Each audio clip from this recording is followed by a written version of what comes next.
So, helps if we turn the Bible right side up. So we are in Matthew's Gospel to start us off.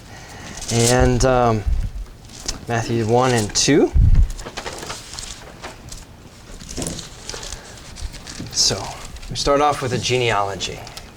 Family tree stuff. How many of you have ever done any Ancestry.com, any swab tests, things like that? Okay. Do any of you have anybody interesting in your history of your family that you'd like to... Anybody famous or infamous that anybody's discovered? Anything interesting that you've discovered along the way about your family? My grandfather was in World War I. Okay. Served in World War I. Anybody else? We're related to Robert Fuller. Robert Fuller. Well, hey, all right then. Well, now we know. Yeah. Any others? DNA. See, I think everybody's interesting. Yeah, half my family on my dad's side is all in the same cemetery. Yeah. So we have some interesting branches on Jesus' family tree that are included in here. Most specifically, we have some women mentioned. We have Tamar and Rahab and Ruth and let's see, there's one more that I'm missing. So forth. Oh, Bathsheba. Bathsheba. So, these ladies are kind of interesting to be part of the pronounced family tree, the highlighted family tree of Jesus. Can anybody recall anything about any of these ladies that might strike you as unusual that they're highlighted in the family tree of Jesus? Because they're not in Luke, by the way, but they are here. What do we know about Rahab? She Jewish? No. Remember when we read the book of Joshua? Rahab is part of Jericho. She lives in the city wall. She works as a prostitute, supports her family. She hangs the crimson or scarlet thing to tell the Jewish people. She hides the Jewish spies. Okay, so here we have a foreigner who joins the community of Israel. Tamar, remember Tamar? There's a couple Tamars in the Bible, so this is not David's daughter Tamar. This is, remember Judah of the tribe of the 12 sons of Jacob there, and Judah promises Tamar to she's married to his oldest son, then his oldest son dies, the next oldest son, he dies, the next oldest son, he dies. And the youngest son is too young to marry her at the time, so he says, just hold on, you'll still be childbearing years, and then you can marry him, but then he marries him off to somebody else. And she's upset. You broke your promise, you broke your pledge to support me. And then she dresses up, remember, as a temple prostitute, and Judah sleeps with her, and she takes his ring and his staff. Remember the story? It's kind of a wild story. Well, there's Tamar in some spicy family history that we don't talk about in polite society. And then we have Ruth. All of you know the story of Ruth. We studied that book of Scripture. Yep. And we have Bathsheba. All right, so 4 strong women, I would argue, 4 very independent women who are included in this birth narrative of Jesus in Matthew's Gospel. So Matthew hasn't shined it up per se to include just Jewish people, but also a Moabite, a Canaanite, a mixed family, okay? And the long and short of it is Matthew's his generations, we talked with Pastor Michelle in a moment on the genealogy. I'm not going to spend a ton of time on it, but the generations aren't equal. They don't add up. There's a different name for Jesus' adopted father, Joseph's father in Luke versus in Matthew. So some of the details, does somebody have 2 different names and we know them 2 different ways, the same person, or is it not really sure who Joseph's biological dad is?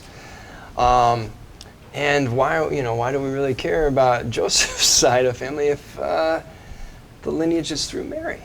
So they're both of the house of David, but we have some things, and some biblical scholars have looked at the generations. There's a sense of the numeric values of the different generations that would lead to, in gematria or using Hebrew numerical values for letters, that would make the genealogy fit as David's line. So the genealogy is more to say this is the son of David. Along the lines of promises of God are fulfilled.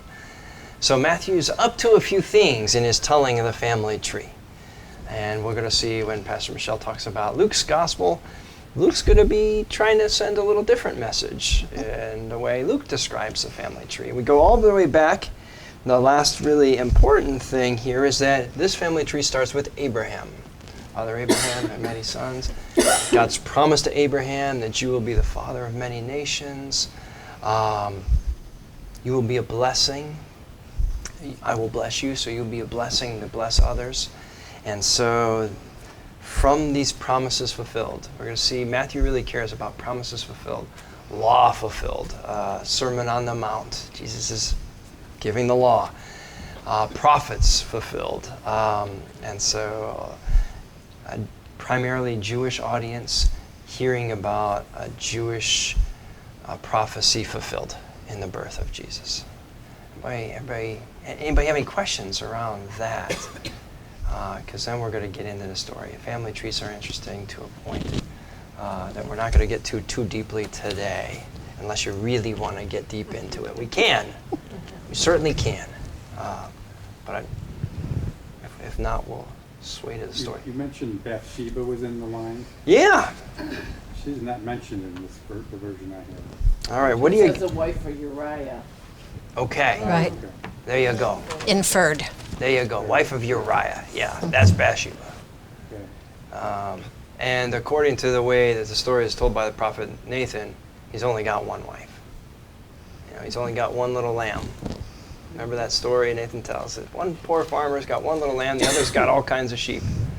You had to have his lamb. Yeah. So, Before you turn, just note yeah, please. It'll be the third paragraph. So David, the father of Solomon, the wife of Uriah. Okay, and Solomon, the father of Rehoboam, and Rehoboam, the father of Abijah. All right?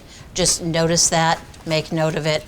It'll come up in Luke's gospel, but Yeah. just notice that and move on. So, Okay. All right. So let me ask you in general, you've read the Matthew text or heard it before. What's missing from the Christmas story if we only have Matthew? What don't we have in this story? Angels, shepherds, No mention of shepherds heavenly singers. keeping watch by the flocks of the night. No angels appearing in the night sky. Okay. Anything else missing? This one have the magi or No laying Jesus in the manger. No, it didn't. This one does have magi. remember which one. This one does have the magi. Yeah. Oh, excuse me. Which parent are we focusing on in this story? Joseph. Okay. And what does the story tell us about Joseph that Luke might not? Let's take a look. So we have in 1:18, the birth of Jesus, the Messiah, took place in this way. When his mother Mary had been engaged to Joseph, but before they lived together, she was found to be with child from the Holy Spirit. Okay, there's a hard stop there. So she's engaged. I think we've talked about this before in church, and perhaps maybe not in this study, but in other studies. An engagement is a legally binding. By law, they belong to each other. They might not have had the ceremony yet. They might not have celebrated or had that community feast of a week's time or a couple days' time yet, but she is bound by law. She is spoken for. She is Joseph's wife. He is her husband for all intents and purposes. It's a sealed deal. But they're not supposed to be consummating, right? They haven't yet. But they're not supposed to. They're not yet. No, not yet. Not Well, yet. in tradition, right? In Jewish tradition, you mean? Yeah, Yeah. yeah. Yeah, they don't. So,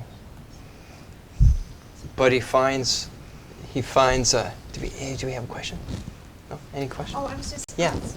Yeah, Chairman. no, go ahead. But if we back up to 117, Yeah. what's the significance of 14 generations? Why Ah. 14? That's a great question.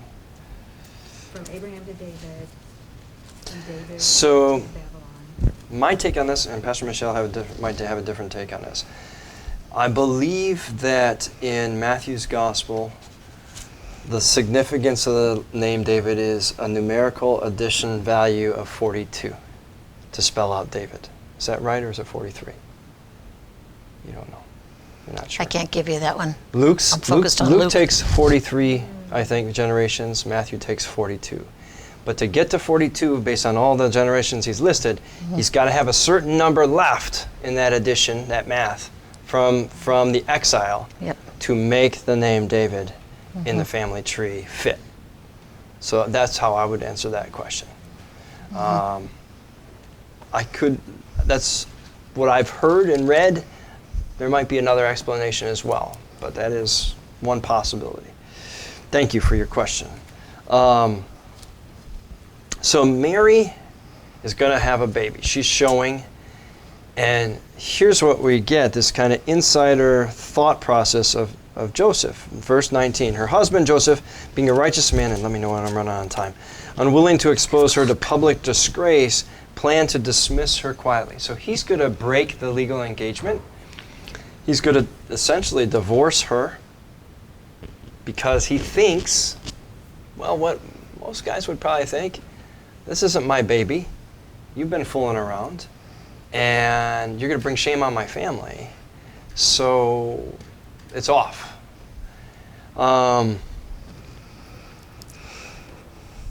Then we have the angel appearing to him in a dream. I find this fascinating because think back to the book of Genesis. Who is the figure from Jacob's family who always has God speaking to him in dreams? It's Joseph of the Old Testament, the Hebrew Bible. So here we have another Joseph, a new story of God with God's people, and through this Joseph, God is speaking in dreams. Don't be afraid to take this woman and the child she's about to have. Basically, we don't usually put this in these terms during Christmas, but Joseph's he's going to adopt Jesus as his own. So we have not a traditional, quote-unquote, normal for the time perhaps in some ways. You have second marriages or third marriages where they're going to have multiple sons, but this is a little bit different ballgame. And very much we're going to see in Luke's gospel, he tells Joseph what he's supposed to name him, Jesus, and then he quotes Isaiah here, which is a little bit problematic because in verse 23 it says, "Look, the virgin shall conceive and bear a son, and they shall name him Emmanuel, God with us." The challenge is that the word that Matthew translates to virgin is not the Hebrew word for virgin in Isaiah. It's just a young woman. It doesn't mean she's a virgin. In fact, in most cases, it doesn't mean she's a virgin. Just a young lady. So here, Matthew makes a translational jump that could you just imagine if that word wasn't in there? Imagine the Catholic Church today if that wasn't in there. That'd make a big difference on how people see Mary, don't you think? And all the doctrinal stuff around that one translational piece. So a lot can happen with a word. So yeah, language. We talked this about this a lot. Language is important. And if you read Isaiah 7, verse 14, you'll see that it's young woman. Yeah. So It'll tie you in there. So that's a big translational piece. We have Joseph not having marital relations with Mary until Jesus is born, presumably after the wedding. And then we hear about these wise men, these magi, following or observing the stars. So this is the only gospel that talks about the magi in canon. Luke's gospel doesn't mention it. They're coming from other countries. They're following signs in the sky. They go to King Herod. Very quickly, did we talk about King Herod in this Bible study before? yes. Yes. Yes? Some of you are saying yes. Quick refresher? Helpful? Clearly. All right. King Herod is the Jewish king. How did he become king? Really quickly. There was no king. Herod sends envoys to Caesar Augustus and says, hey, I understand there's a lot of problems in Palestine because you got these freedom fighters, these zealots, and they're causing problems for Roman supplies, Roman garrisons, Roman security of the territory you guys control. So here's what I'm going to do. I know the land. I know people. I'll find these guys. I'll capture them. I'll make some public executions for you. If you scratch my back, I'll scratch yours. I'll take care of the internal threats of these guerrilla groups, and you make me king. You put me in control. All right, so Herod, that's how Herod comes to power, more or less. He's part Jewish, right? He's half Jewish. He's half Idumean. Idumean means he comes from the land of Edom, Esau, Jacob, Esau, brothers that have tension. God says you're going to be at each other's throats for the rest of your lives. You're going to fight. It's going to be a wild donkey of a man, all this stuff. So we've got this historical tension. We have historical, if we read the minor prophets, which we're going to read soon, Edom, at times when Babylon is invading, gives them supplies, lets them through, lets them attack Israel from another angle, lets them go through their mountains, rejoices when Israel's destroyed and Judah's destroyed, and the Jewish people and the people in Judah have a lot of anger towards that. So Herod comes from a land, a people, a mix that not everybody likes about Herod. He's not really one of us. So, and then he is called great because he builds he's in terms of a king, if you read about him in history, he's bright. He's architecturally gifted. He has these ideas and visions for great cities. He builds one of the largest man-made port in the Mediterranean so that he can take a bite out of the Romans' export-import business with Egypt. Stop here for the winter when the seas get rough. We'll take care of your men. We'll resupply you. Then you can make the trip to Egypt, back and forth. We'll give you some goods from here. So the trade flourishes. Lots of roads, lots of aqueducts, big cities, but that all costs money. And who's going to pay for it? The people. So you got to tax them through the nose. So Can they I also tag in? don't like. I'm sorry. Can I tag in for just a Please, second? go ahead. So remember, you have two Herods, right? So we've got Herod the Great, or King Herod, this Herod that's here, right? And we're going to call these empirical markers. So there's a place and setting and time, and this is a consistent empirical marker because we've got it in Matthew's gospel, we have it in Luke's gospel, and then we also have Herod, who's the tetrarch, right, that we're going to see at the crucifixion time, different Herod, totally different Herod, right? So we often have folks confuse the two. Don't confuse the two. Yeah. Totally different Herods. Is it his So son? Herod Antipas. yes. So Herod Agrippa. There's yeah. three. So, but so when we come across these as we're reading these Gospels, don't confuse don't confuse your Herods. So, but this is Herod the Great we're talking about here when we're doing birth narratives. Right. And so just wanted to be clear on that, wanted to tag in. Don't want to take away from your time no. because we have, Yeah, he dies when Jesus is a boy. Yeah. He has 4 kids. Well, he has other kids, but he kills them. So he has 3 sons and a daughter, and he splits up territory based on how much he likes them. So some of them get more than others. nice guy. But one of the ways Herod is going to craftily appease the people is he's going to rebuild the temple. And that's his populist ploy. I'm going to bring God back to Jerusalem. I'm going to rebuild Solomon's splendor. I'm going to make it better because I'm Herod the Great. And so, but again, how are you going to pay for that? Well, so Herod is on the scene. When he hears from these foreign ambassadors, these wise men, magi, we call them wise men, we call them magi, we call them kings. Kings is probably I would say, in my opinion, the least accurate. These are probably sage wisdom. They're probably advisors to kings, not kings themselves. They could be. We don't know. The fact is, we don't really know for sure. What we do know is they're from other countries, and they're recognizing through the stars and through the signs of God. Again, they're not Jewish. They're seeing this in the signs of God, so that God is moving in this place. Yeah. In this version, there's a note that defines it as astrologists. Yeah, yeah. Magi, like a star reader, is probably much closer, and that's what they do, right? They follow the star.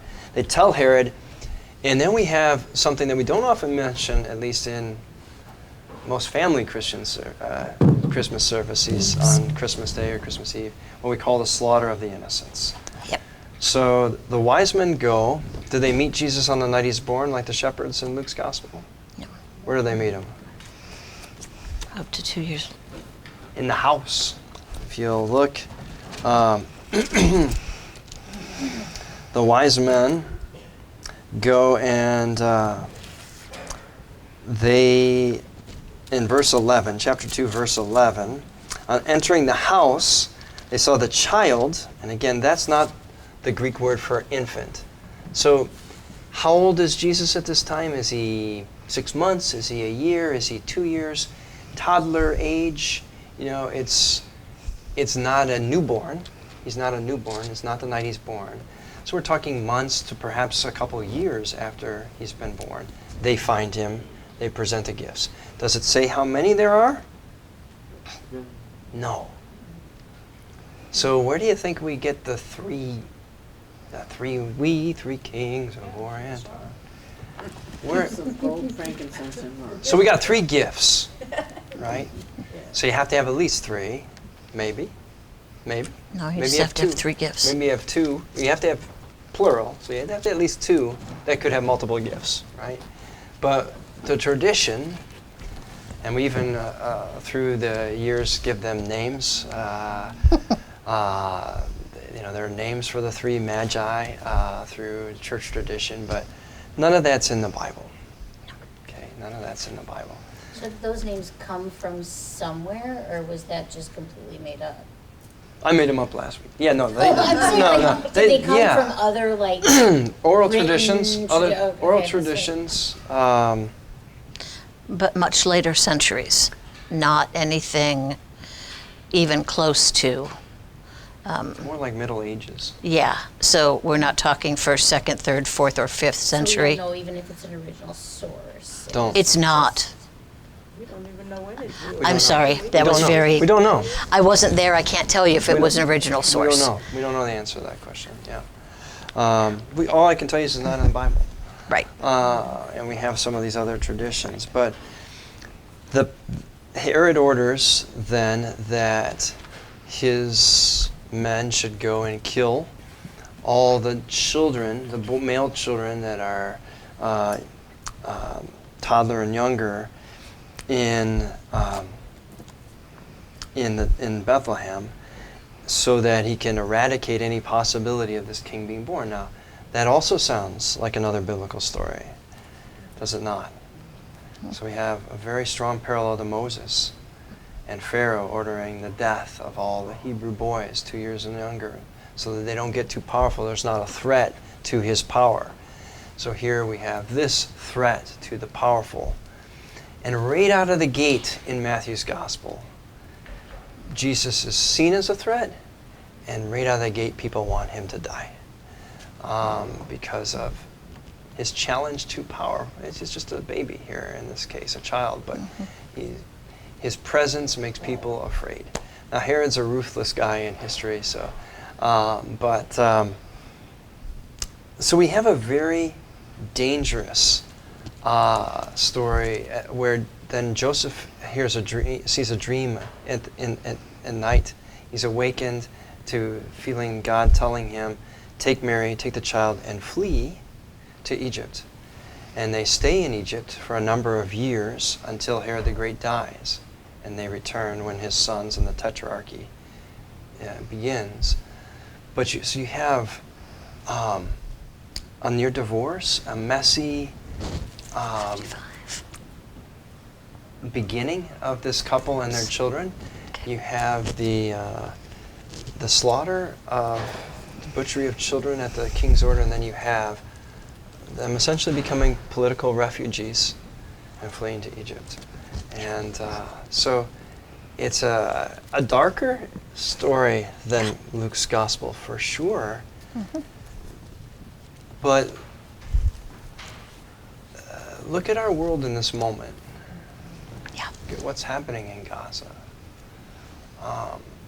Think about the stresses people are experiencing, and maybe, just maybe, some of the rawness and the messiness and the humanity of Matthew's gospel, that God's incarnation comes in that moment,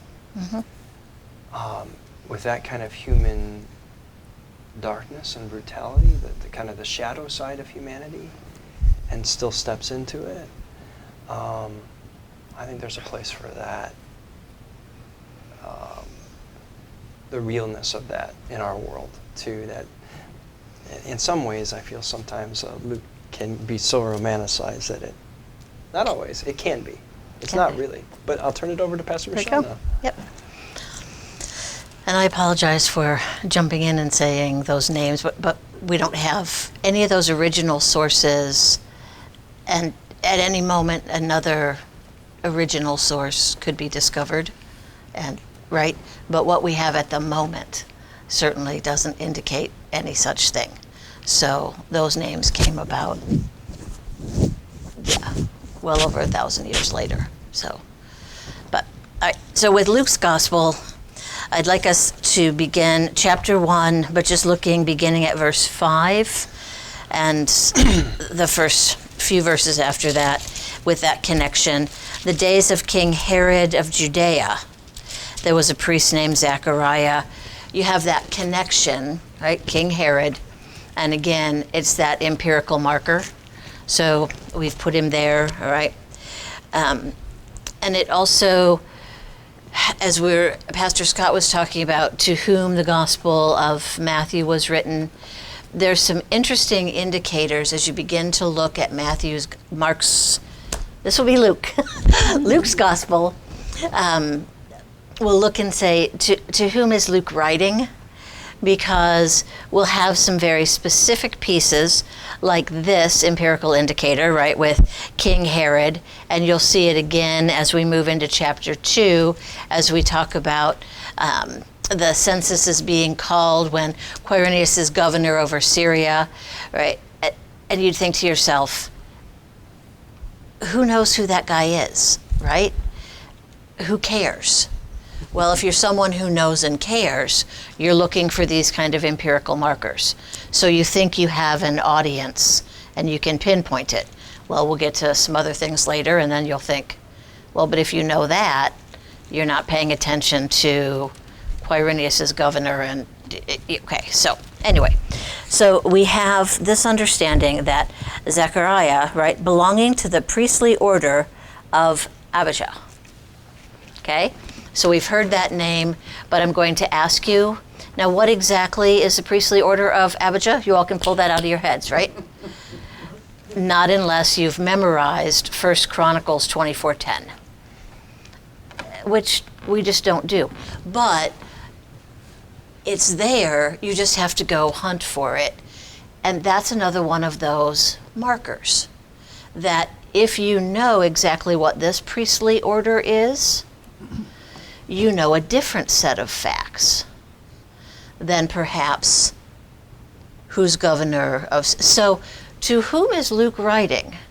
Well, what we know is Luke is written in excellent Greek, and there's specificity of facts. So, he has these things. His audience, we may never exactly know, but we know he'll get his facts. And he cares because he has collected stories from a variety of different places. And when he collects them, he tries to get certain markers and points that will be relevant to people who care about the specificity of facts. All right? So, understanding that Zechariah comes from this particular priestly class, we understand his wife is a descendant of Aaron. Now, what do you remember about Aaron? Yes, Moses' brother, all right? And Moses served what function? The priestly function, right? So he served the priestly function when hanging out with Moses. Aaron did. Aaron, sorry about that. Moses handled the law side. Yes. Aaron handled the priestly I side. flipped my names and Yep. words. I No, apologize. You're good. So you have the father doing the priestly actions, but Elizabeth is from the line of Aaron doing that. So both of those are coming together. And what's beautiful, right, these two folks are righteous before God and living blamelessly. Now, still, they are barren. And the story goes on and tells us a little bit more about how this comes to be. And we have the angel Gabriel coming and visiting while Zechariah is priesting, right? So I love the Greek in here that he's priesting, so it's a verb. And there is the discussion between, and Zechariah is silenced. And Elizabeth, we have truly the Annunciation of John, and that's a word we don't usually think about for anything except for Jesus. But we announce that John's birth is going to be, and so this occurs, which is just a beautiful way of having this unfold. What's also interesting in this part is that when we get to the birth narratives, this pre-story of Zechariah and Elizabeth is here and is relevant in Luke's gospel. And notice that we're, with honor, talking about Zechariah, and with honor, talking about Aaron. How often, when we're talking about Jesus' stories, the priests, that troublesome, not here.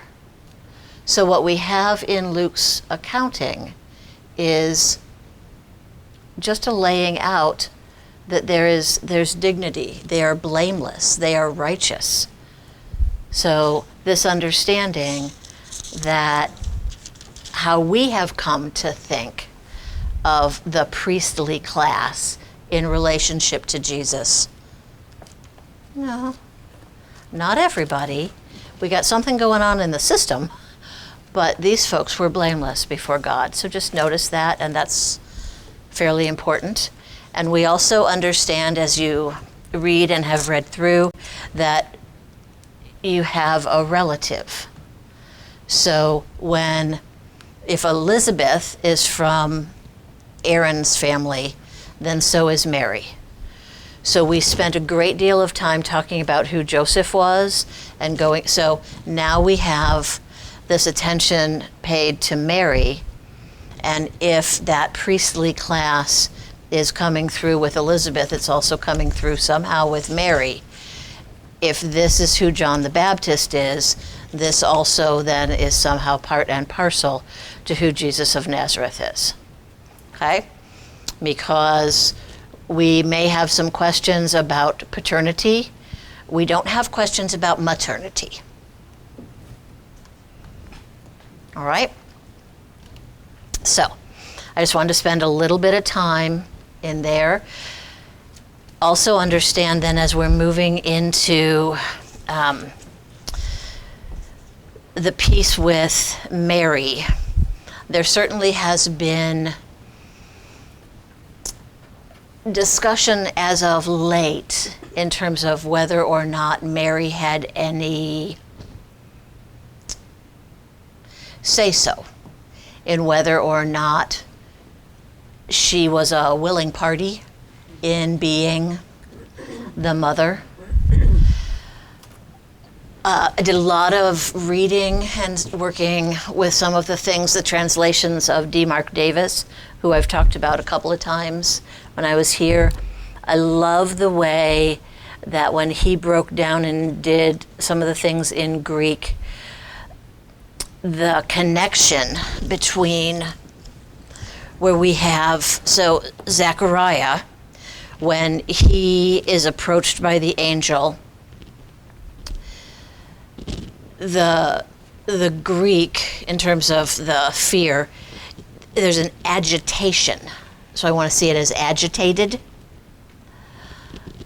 Mary, her agitation then becomes a questioning, so it translates into perplexed rather than fear.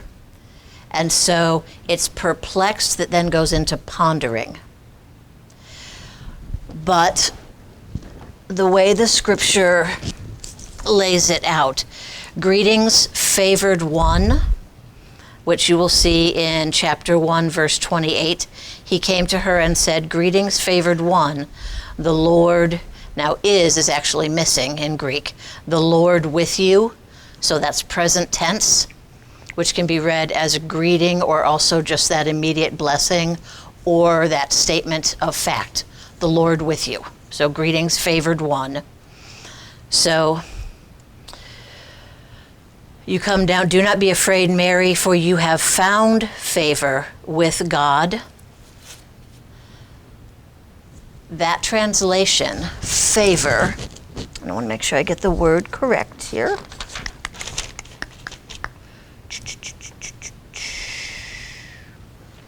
Favor, charis.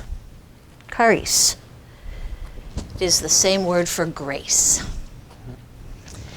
And those statements, so Mary is in that state of grace, has found grace with God before she ever responds with a yes or a permission or anything. So just in terms of theology, that state of grace pre-exists before anything else occurs. So for me, that seemed to be a very profound theological statement. And the theology seemed to unfold that in response to that state of grace, then came the yes. So that to me was indicative to a lot of the wrestling that has been going on, because it all has to do with, it wasn't found favor. You exist within a state of grace in the eyes of God. And therefore, absolutely. So I loved that. And I loved the way that in understanding the translation, that all fell into place. I also loved in understanding some of this, and I don't want to spend a whole lot of time here, but some of it. For those of you who have, we understand the blessings, and blessed are you, and blessed is the fruit of your womb. We know these sorts of things. Those translations, if you read the King James Version, you will see some of that you see within, if you're praying the rosary. But if you read any other translation, you will not see those.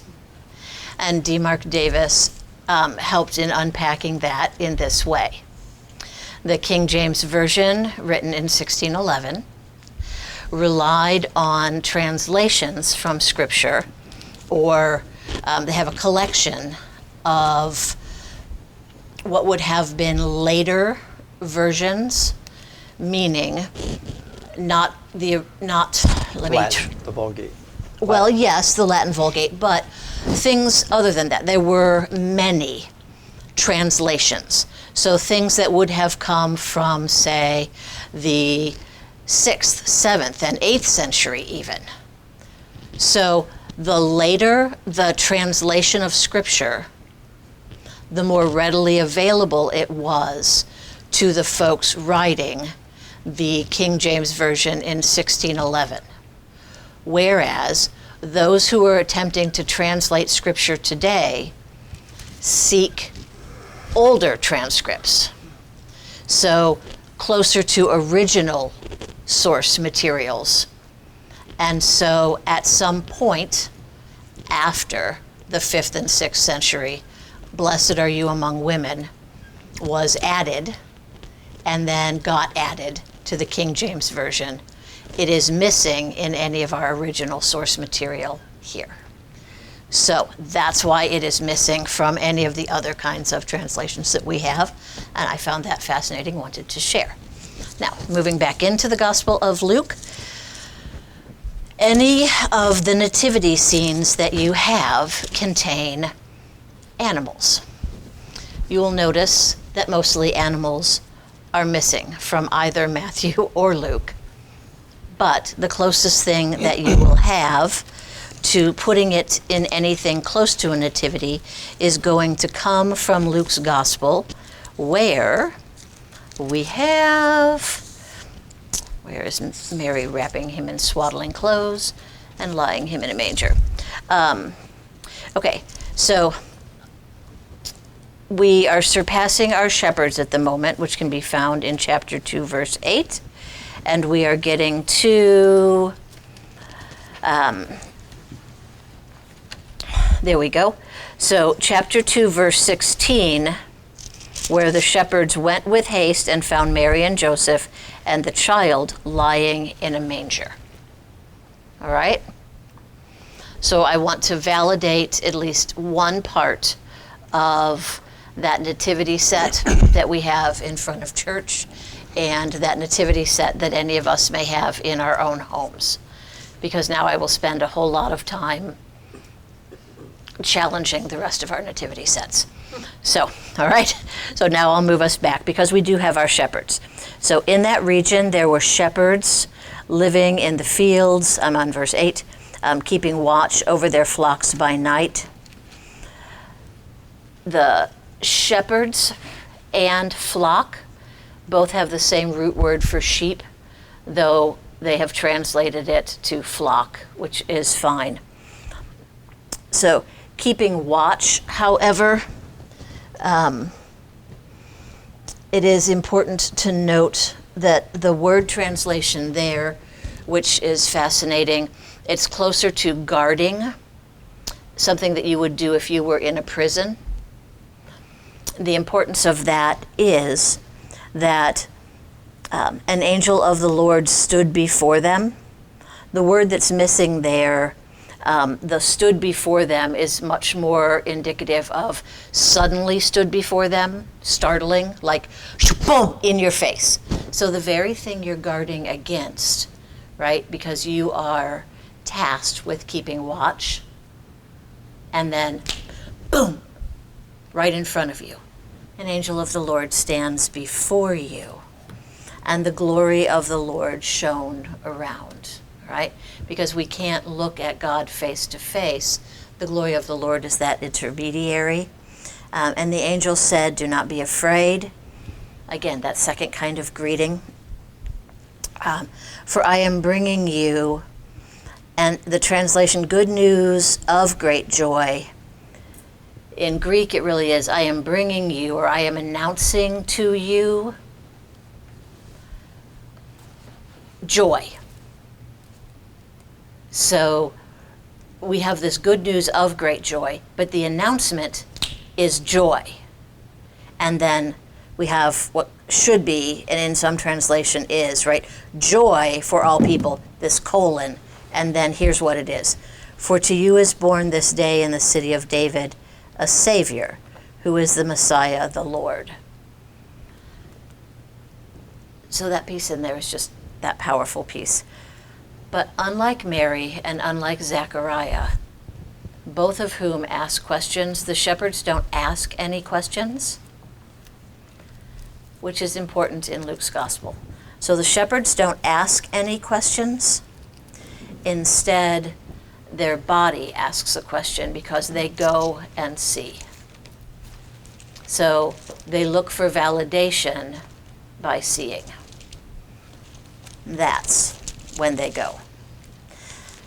I guess the only other piece I would bring up is that this will be a sign for you, right? You'll find a child wrapped in swaddling cloth. Okay. And suddenly there with the angel a multitude of heavenly host.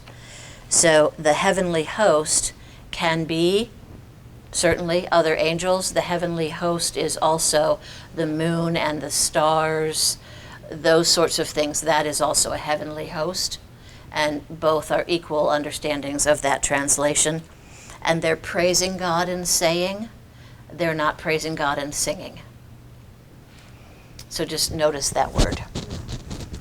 So oftentimes we understand that they're praising God and singing, but they're not, they're saying. So, all right? And it's then when the angels left them. Did you get him? I got 2 out of 3. Yes. Thank you. Okay. And then the instructions to go to Bethlehem to see the thing that the Lord has made known to us. So no question is asked, but they go, seeking validation by going, not asking questions to validate their question. So they ask the question with their feet. So, all right. Can I jump in with a couple of thoughts? Please details? jump in, because And I'm then trying we'll to go take some very questions. fast because I know have this is a crash pseudo course. James. Crash course, I've sure. got pseudo James and, or So, not pseudo James, pseudo Matthew and. working in kind of reverse order. Mary and Joseph go to Bethlehem to be counted because that's where their descendants are from. Yep. Which means the rest of their family would also have to go to Bethlehem to be counted. How is it that this young couple, who is surrounded by their extended family, can't find anybody who'll take them in? I don't know if you've thought about that. Maybe not everybody's happy with this match or that Mary's with child. A little bit of scandal in that, a little bit of shaming, I don't know. It doesn't say that, but it's unusual that they can't find room with family, somebody to take them in. Or maybe they did. Maybe. I'm from a small town, maybe some of you are too. 156, Mary remains with Elizabeth while she's pregnant for 3 months. I'm kind of surprised she didn't remain with her longer, but both she and Elizabeth kind of remain in a seclusion. People talk. They know this isn't Joseph's kid. How do we know that? Later in John's gospel, John doesn't have a birth narrative, but when Jesus is talking to the Pharisees in John, I believe chapter 6, about the bread of life, and he's talking to them, and he's saying, "My Father, I don't speak, but from what the Father gives me." And they say, "Well, we don't even know who your daddy is," Right. which is a slight against Jesus. Let's talk about Mary too. I know Pastor Michelle was talking a lot about Mary. We have the Magnificat, this song about the high being brought low, the low being lifted up. God sees the marginalized, the poor. That's going to be throughout Luke's gospel. But one thing about Mary, and so if you grew up Catholic, this is, maybe more so for Protestants. So the Immaculate Conception is not Jesus. Nope. All right. So the birth of Jesus is not the Immaculate Divine Conception, though Jesus is born of the Holy Spirit. The Immaculate Conception is Mary's mother, Anna. And the doctrine around the Immaculate Conception is that Mary has to be birth from a pure vessel, so that her mother, Anna, gives this divine birth to Mary, who, according to the church then, particularly the Catholic side of the church, is without sin.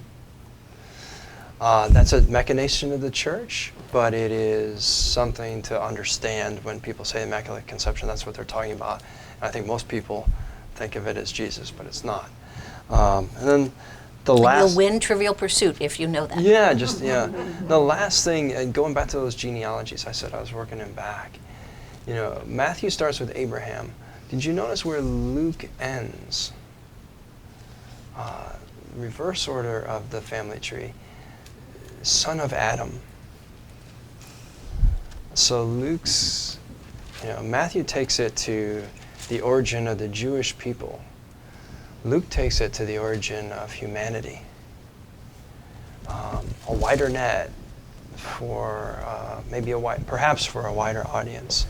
So just subtle difference that we might not see in a quick read through, but an intentional one from one gospel writer to the other.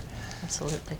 So the thing about Mary being born immaculate, is that like with the same stories as the names of the Magi? Is that similar kind of? I know how I'll answer that. I don't know how you'll answer that. It's some church fathers wanting to keep.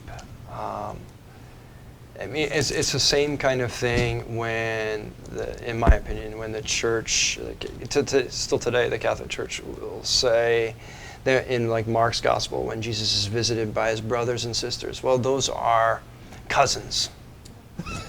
And it could be used in that way, Or but... I've read that Joseph is so much older and his wife died, and those are his Sure. Doesn't say. We don't know. Those are potential oral traditions.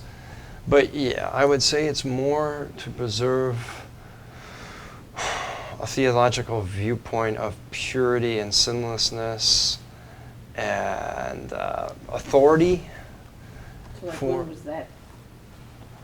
I'd have to go look through some notes to tell you that. I don't know that off the top of my head. But it could also be some homework digging for you if you'd like. Yeah. But go ahead. It's going to come. It's going to come after Augustine, right?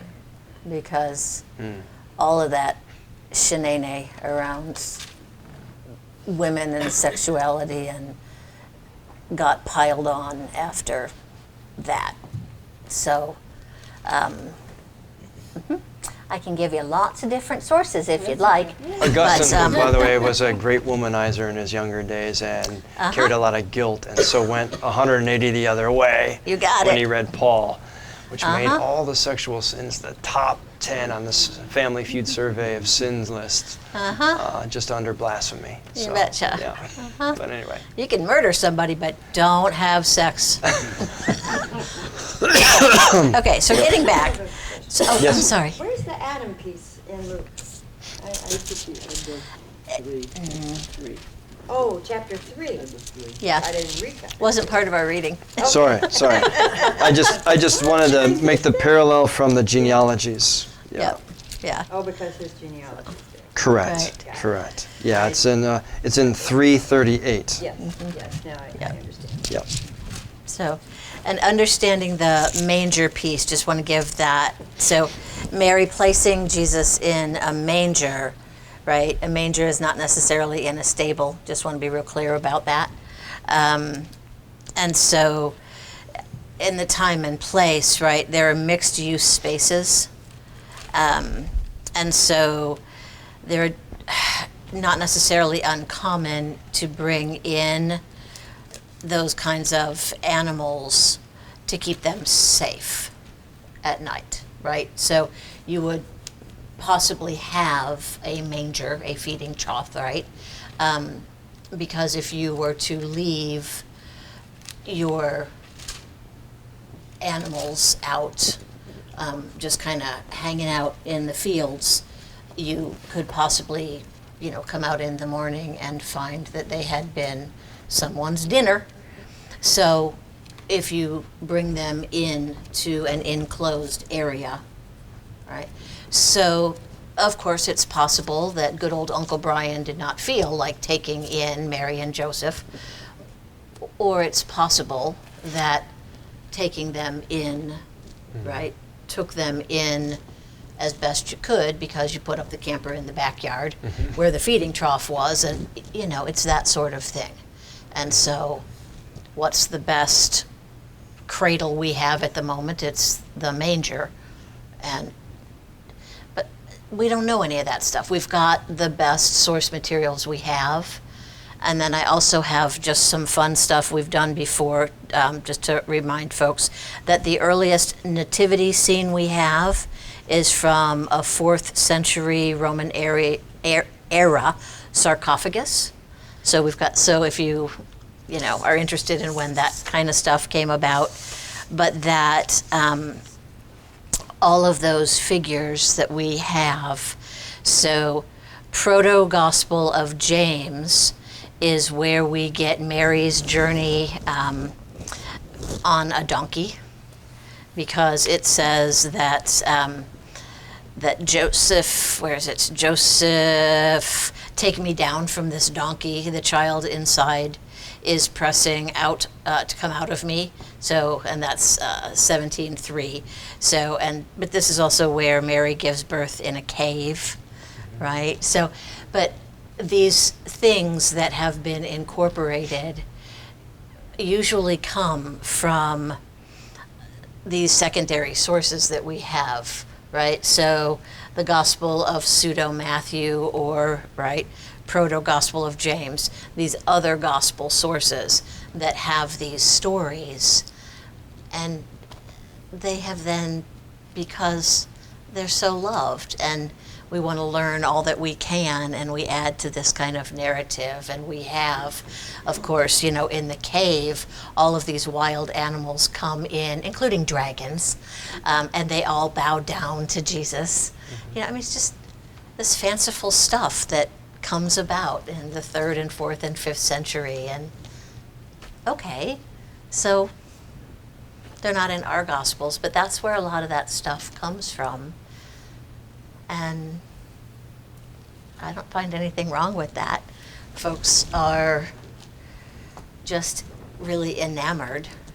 And so how did this come to be? And here's the birth narrative. And so how can we, as we are invested in being disciples, then we're also invested in having this story have as much life and love in it as there could possibly be, right? Because it's impossible to imagine that God came in human form, right?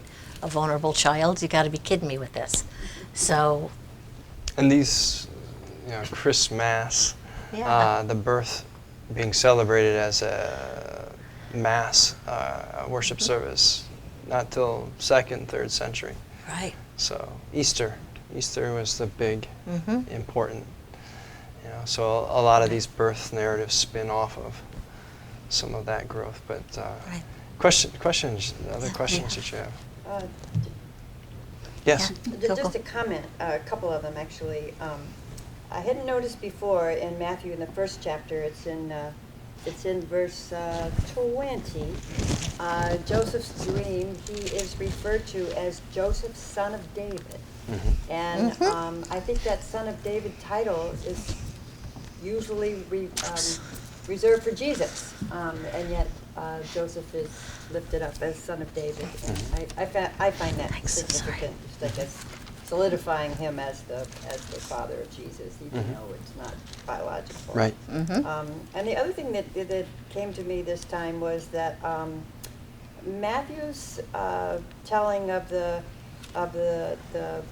birth of Jesus seems to be the effect that it has on power, and Luke's telling seems to be the effect it has on the common person. And I had Yes. never really Well caught said. that That's well said. before. You know how Well that said. the reaction of the two. Well, really well Yeah. said. May use that on Sunday. Yeah. Other questions, thoughts? So Luke was not Jewish, No. right? And so, you said like he went back to the Adam thing as opposed to Abraham. So, I'm always trying to wrap my head around like the culture at the time and what people believed at the time. So, if you were not Jewish, then did you still believe the whole Adam beginning story? So let's make a distinction that he may not be Hebrew by birth. He might not be Jewish like Matthew might be Jewish or Jesus is Jewish. Yeah. But he could be Jewish by Religious. culture. He Okay. could, grow up in the Jewish community. As a Greek, he could have like Paul has mixed parentage, right? He learns Greek, but he has Jewish heritage. Okay. So Luke could be that. He's clearly studied Greek. And he's educated, which is rare. He's writing to Theophilos, God lover.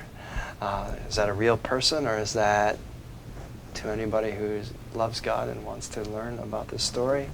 So I hope that's helpful. And then what about all the like idolatrous peoples? They would not have any part of that story, that creation story, like none of that would be part of their history. Or would it? Okay, so, yeah, so in the same ways that I can talk to you about how there are various Native American creation stories, Sorry. right? So that's not So they my would have had tradition. their own story. They would not. Right. Okay, So that's I- what I meant. Yeah, so it might not be a part of my tradition, but I still might have an awareness of other religious traditions, creation stories, and, right? So. Yeah, that makes sense. Right, and yeah, so Luke may not, right, be, as Pastor Scott said, Jewish from birth, but as he is on his journey as a God follower, right, learning and understanding various faith traditions, so it would be with others.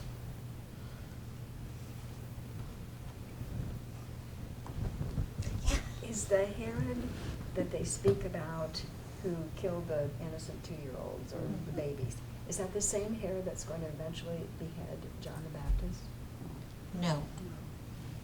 But that is Herod the Great, the one who killed his own children, well, some of them. So, yes.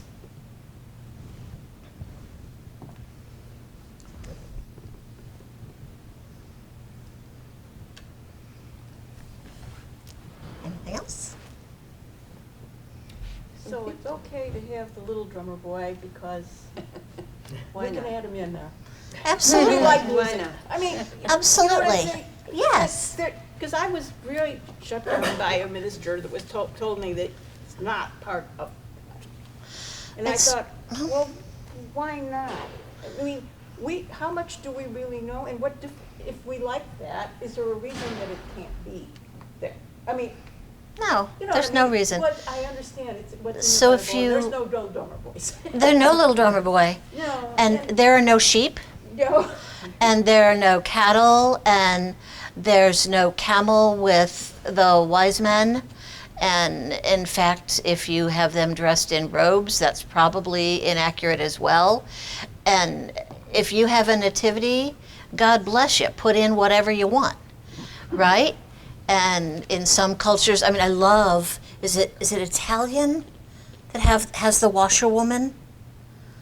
I think it is Italian that has the washerwoman, that, right? Because who's going to clean up all this mess, right? And I'm just like, yes, right? But every culture has their own little thing. I'm like, yes, right? There's no one culture that owns, whatever in Christianity. And each one of us, how does the tradition survive unless each one of us in each generation has some part, right, in this iteration. And does it mean the next generation's going to buy into it? No. But they'll then add their part. So, okay. And just know the difference. What's biblical, what's not biblical, but then live it out however you want, according to your own wish in that way. Just know the difference, right? That's all I'm going to say, know the difference. But what harm is the little drummer boy? I mean, it's adorable, Just right? The little drummer boy gives you the So, permission to not have anything but what you are to offer. right. You know, so it's like that symbolic thing. It doesn't have to be an actual, you know, it's more like teaching that lesson. Sure, right?